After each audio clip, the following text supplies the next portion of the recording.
Hi, good afternoon. So today we want to cover the topic of tort, T-O-R-T, the law of tort. So basically we are trying to explain to you what is law of tort, and I would just very briefly say that these are the areas that will be definitely applicable to people who are engineers. You see, it doesn't matter whether you are mechanical engineers or whether you are civil engineers. It doesn't matter whether you're chemical engineers or QS or architect, as long as you're a professional person and in your industries, basically you can be sued under the law of tort. The very, very basic, actually tort is a very, very wide topic, okay? And unlike contract law, which is covered in the Contract Act 1950, there's no equivalent act in the parliament, that governs the law of tort. So the principles especially derive from the cases and common law of England and also other part of the Commonwealth countries. So that will be the basic areas whereby we draw the idea of tort from, you see. So basically tort, very, very basic level is like this. You as a person in the society, you have to be responsible for your action. So if your action actually cause a person, the other person, some form of harm, even though you didn't do it on purpose, it's just an accident, you see, that happened. And you didn't purposely try to, like if you saw criminal law, you purposely go and try to steal and kill, and do sorts of things to harm certain people, murder and all that. That is on purpose. But when we talk about law of tort, it's usually through some form of act or omission. It's the behavior of a party that is that you fail to consider the people around you, that kind of concept, you see. So it's the act on omission by somebody, and then that causes a harm, and that harm is attracting what we call a legal liability. Okay, so this is very, very, very basic level is motor. You see, like car, vehicle, you will drive a car, you have to make sure that you're abiding the traffic law.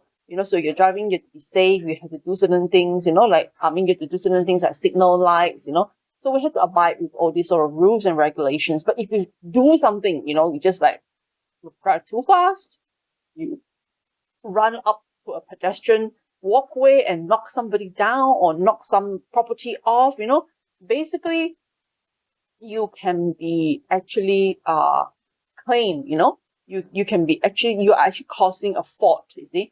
You're causing some form of harm. And in that sense, there is legal liability, because traffic law says that you have a legal liability on the road, you see. So basically on the very, very bottom level, it's like that. So, and it also involves protecting third party who are not directly involved in a contract with you, such as you as a contractor, you have a contract with the developer, but the buyer of the house can sue you, you see. And you as a designer, you have a contract with the developer to design, or you have a contract with the client to design. So both of you are protected from contractual law, in contractual law.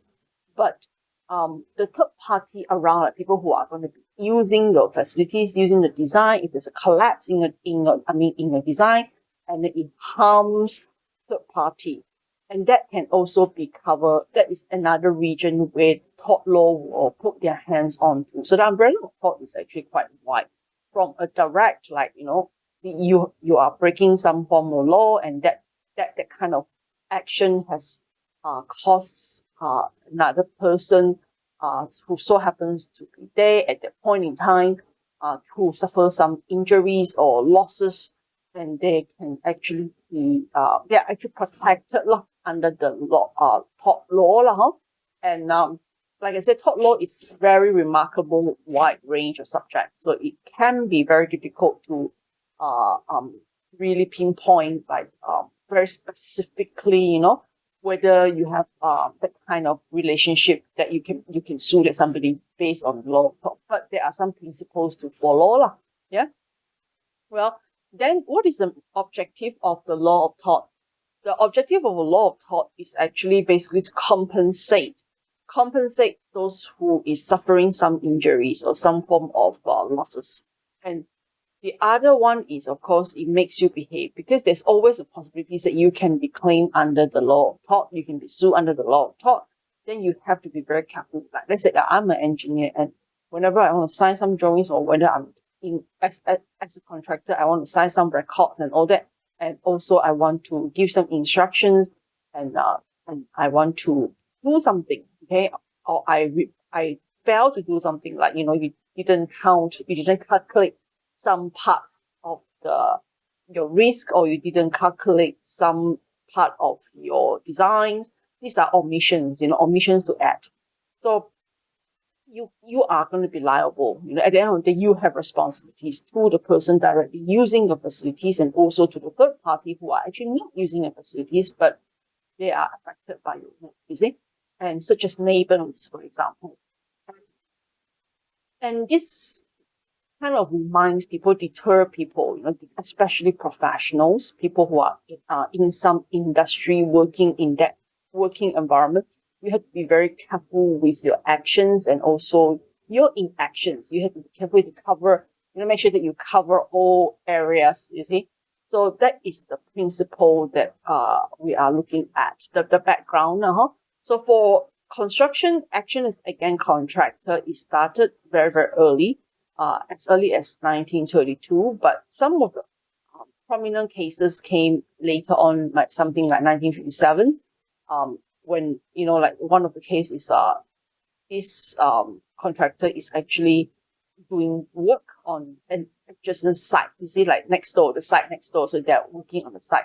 And then this old lady actually came along and maybe walk along the way, and along the path that those people are working, and then she had a fall, and then it causes her some injury. So at the end of the day, the contractor was held liable, even though there wasn't a contract between these two persons, even though it wasn't like contractor, they're working in that site, and that person who owns the site actually got injured. It's somebody next door, you see. And other cases, such as I think there's another case also dealing with some form of renovation as well, and the tenant of the house, the tenant next door, okay, the next tenant of one of the dwellings. So it's like you're doing apartment work, for example, okay, and then the somebody next door caught her shoes caught something on the floor that you didn't clean up after. The contractor didn't clean up, after the work was done. So she had a bad injuries, and there you go, So this is another reason. And then it also starts to move into, of course, the more direct injuries will be like, the collapse, the collapse. You build this thing, it collapses, you see? So there will be this porter's liability here that you need to hold on to. And all these are actually based on Donoghue and Stevenson's the very, very beginning of the law of tort is Donoghue and Stevenson's duty of care case that started off then. So the other thing is it went into besides contractor, it went into professional. In the Ward and Inglewood case in Australia, the architect was held liable for negligence who designed the stage in the public hall, and it collapsed. The design that he do collapsed. And the plaintiff, the person who actually sued, is actually just having a meeting there, and in the hall, and then he got injured. It was badly injured, you see. So these are one of the beginning of law applicable for designers and professionals, you see.